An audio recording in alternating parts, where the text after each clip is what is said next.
Hi, good morning, good afternoon. Thank you so much for letting me be a part of your day today. I know how important your time is, so I'm glad that you spend it here with me, and I won't take too much of it. And today, actually, instead of talking about tactical storytelling things, I wanted to talk to you about something a little bit more personal.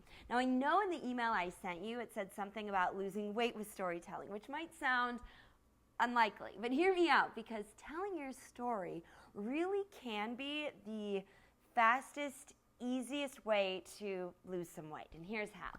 I want to take you back. I had this friend, okay, and she was a tough one, just really difficult.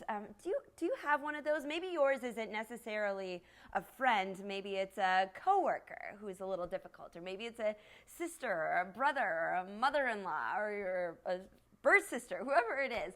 But mine was a friend who was just really hard. She was really hard to read, very hot and cold. One minute she'd be my best friend, and the next minute I was retracing my steps, trying to figure out how I had possibly offended her.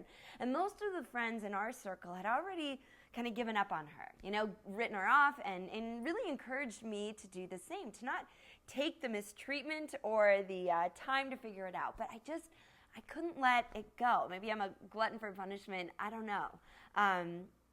But then one day, completely by accident, my sort of friend told me her story. It was the story of a particular happening in her life, a particular event that drastically and tragically shaped the person she is today. And after she told me that story, I liked her so much more.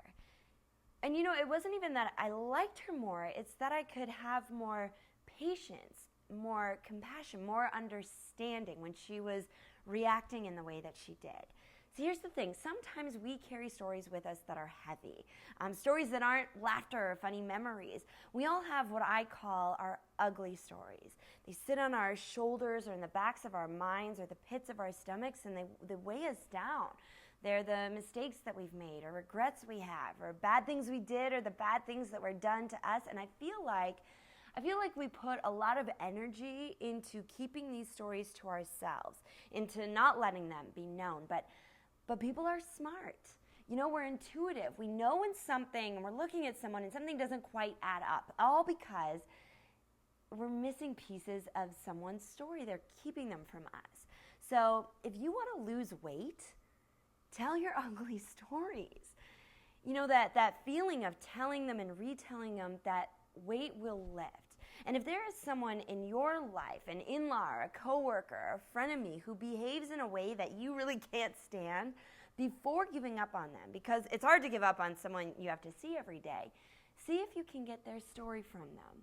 It will make it so much easier to have patience and compassion when that's exactly what's needed. And second, if you are feeling misunderstood, it's probably because people don't know your story.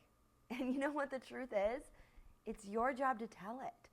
So start slow. Maybe start with a trusted friend or a family member, or post it here in the comments, or send me an email. I'll even act like I didn't read it if that helps. And feel the weight be lifted. Now, I never mentioned that story to my friend again. I didn't need to, because our friendship has been so much better since. The weight has been lifted. So listen, if you want to lose weight, go ahead. Tell some of those heavy stories. I bet your jeans will fit a lot better shortly thereafter.